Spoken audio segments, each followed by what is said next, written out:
السلام عليكم ورحمة الله وبركاته. وانا سلامي ولا كحرن channelkeena Samagarat dhamaantiinba. Adigu waxaad tahay fikradaada sidee wada isla ogaan doonaa ee muuqaalkeena aan ku dagalo.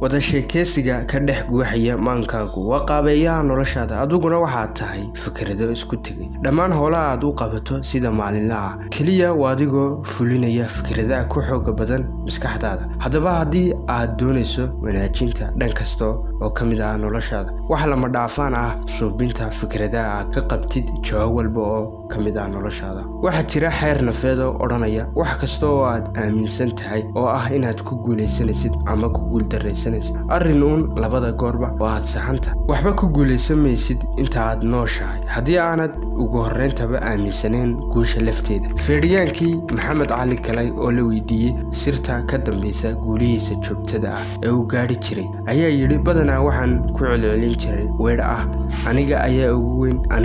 ugu weyn taas oo markii uu soo islaamay uu bedelay ilaahay ayaa ugu weyn dhab ahaantii wuxuu noqday feedhiyaanka ugu weynaa ee soo maray sooyaalka insaanka weedhani waxay ka caawisay gudashada waajibaadka saaran iyo samaynta jimicsiyada maalinlaha maxamed weedhan wuxuu adeegsan jiray ciyaar walba iyo xilli kasta oo ay ku adeeg yihiin xaaladuhu weedhani haddii aanay ku xooganaan lahayn maankiisa ma u guulaysteen mana hirgeliyeen yoolashiisii nololeed maxamed cali kalay ma hirgeliyeen hadduna weedhaasi ku xooganeen maxamed cali kalay 1942 ayuu dhashay wuxuuna ahaa feedhiyaan u dhashay Mareykanka magaciisa asalka ah Caslius Makalay Jr ayaa la oran jiray kadib markii uu qaatay diinta Islaamka ayuu bedelay magaciisa ah Maxamed Cali Kalay maxamed wuxuu ku guuleystay feedhka culus ee caalamka 3 jeer oo kala ah 1964 1974 iyo 1978 sanadkii 1999 waxaa loo aqoonsaday feedhiyaanka qarniga maxamed sanadkii 2016 ayuu adduunka ka xijaabtay kadib markii uu geeriyooday sanado badan oo la daala dhacay xanuuno daran oo ahayay allah u naxariisto maxamed cali kalay haddaba adigagan muuqaalka daawanaya ha fududeysan fikradaha ku keedsan maankaaga waayo dhammaan shaqooyinka sharafta leh waa midho ka dhashay isla fikradaha sidoo kale badi dambiyada iyo dagaalada halaagay dunidan waxa sal u ahaa fikrado xasuusnow hubka kaliya ee uu adeegsado ibliisku waa waswaas mar waxa dhacday adoo salaad ku jira ayaad soo xasuusatay wax maalmo hore aad ilowday oo waswaas mar adoo waswaysanaya ayaa uu ka waswaasiyay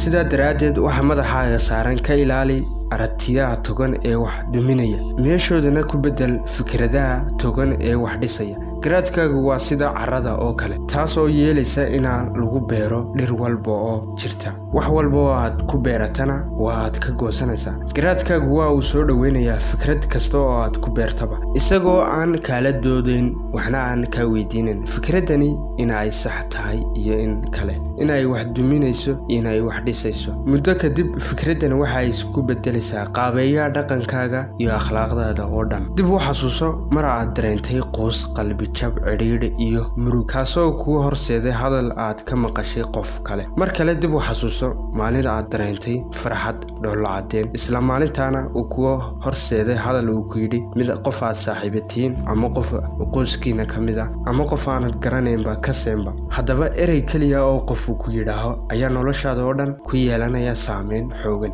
maxamed cali kalay markuu ahaa 12 jir ayaa baaskiilad uu lahaa laga xaday kadib xaruntii booliisku xaruntii booliiska markuu aaday ayuu askariga ku yidhi baaskiiladeedii ayaa laga xaday qofkii aan ku arkana inta dhulka dhigo ayaan feedh la dhacaya askarigii ayaa ku yidhi intaadan feedhka la dhicin ugu horreyntaba sii baro sida feedhka loo barto ugu horreyntaba sii baro sida wax loo feedho maxamed cali kalay ayaa weedhaasu qalbigiisa kusoo noqotay weedhaas ayaa bedeshay maxamed cali kalay noloshiisa Abu Hurayra xadiisu Nabi calayhi salaatu wasalaam ka wariyay. Nabi calayhi salaatu wasalaam wuxuu yiri weedha wanaagsani waa sadaqo, hadalka wanaagsani waa sadaqo. Dadka waxaad arkaysaa dad hadallo jees aad kala kulmaysid, dadkeedana Soomaaliyeedna way ku badan yihiin. Qof ayaa wax soo saaraya, dadkii wax ku soo kordhinaya, dad baad arkaysa caayaya, dad baad dhaleecaynaya. Fikrad cusub oo dadkiisa ku soo kordhiyay ku jeesaya, sidaan soo sheegnay dad eraya jees kala kulmaysid. Marka anigu waxaan ku leeyahay ama dadka hadal wanaagsan ku dheh, wanaagana far, xumaantana ka reeb, dadkana wax ku soo kordhi, irbada haatay wax ku soo kordhi, dadkeena Soomaaliyeed wax ku soo kordhi. Haddii kale haddana waxba soo kordhin kale, erayada afkaaga ka soo baxaya jeeska ka ilaali. Waayo dheh qof dhan ayay qalbiga ka dilaysaa, qof dhan oo fikrad hayay ayay fikradii marka erayaad ku tiraay, fikradiina way baaba'aysaa, isna niyad jabe. Marka ama hadal wanaagsan ku hadal ama dadkaaga afkaaga ka hayso.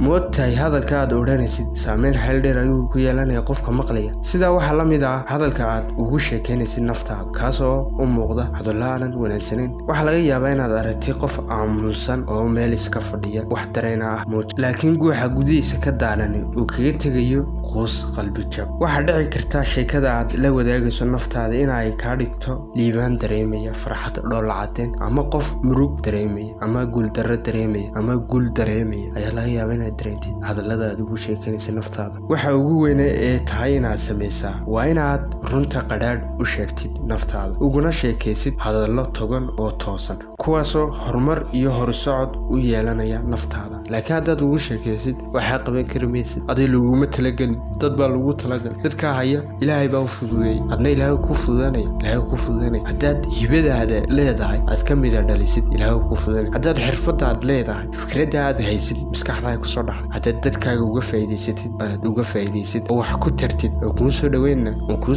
balse adigu naftaada ugu sheekayn hadallada niyadjabka, naftaadana ka adkow. cadowga koowaad bini'aadamku leeyahay waa naftiisa. waxaan hubaa qof kastaba naftiisa markuu ka adkaado oo naftiisa waxyaalaha ay jecesha oo dhan uu ka tago, hadday tahay muuqaalada reactionka laga bixiyo ila qosolka aad iska qoslaysaan,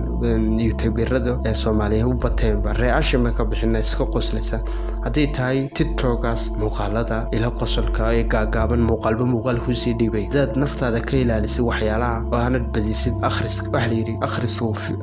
qiimaha uu leeyahay waxa weeye markastoo aad wax akhrisid fikrad cusub baa kugu